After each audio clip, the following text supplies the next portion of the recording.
Welcome to the first literature review from Team Ossified. Did you know that every single day of wound drainage after post-operative day 5 can increase the risk of deep infection by up to a staggering 42%?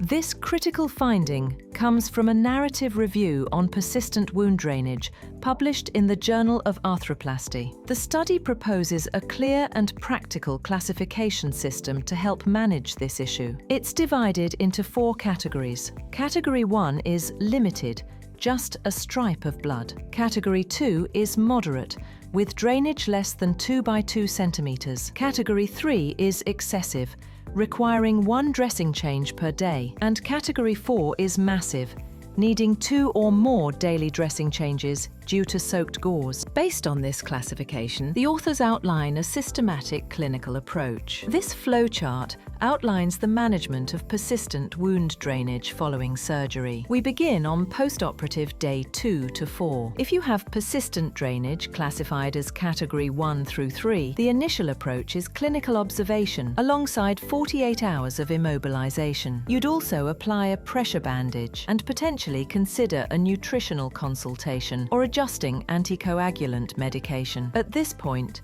the drainage category guides the next steps. If the drainage is category 2 or 3, you move to the next stage at post-operative day 5. If the drainage is category 1, the patient can be discharged with a telephone consult. Moving to POD 5. If the patient had category 2 or 3 persistent drainage at the earlier stage, we first check if an infection is clinically suspected. If yes, the patient proceeds immediately to surgical and antibiotic treatment. If no, we order a baseline lab work, measuring ESR, CRP, and leukocyte count. This is followed by 24 to 48 hours of clinical observation, continued immobilization, and a pressure bandage. Next, at POD 7, if persistent drainage in categories 2 and 3 remains, again, check if an infection is clinically suspected. If yes, they go directly to surgical and antibiotic treatment. If no, the lab work is re-evaluated. If there is an increasing trend in the ESR, CRP, or leukocyte count, OR, if the drainage moves into category 3, the patient also moves to surgical and antibiotic treatment.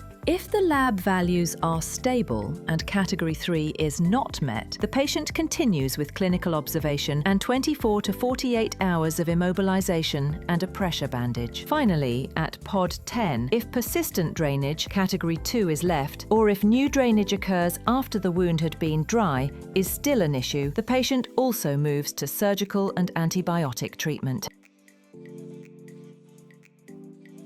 Like, share and subscribe for more such content, and let us know which literature you want us to review next.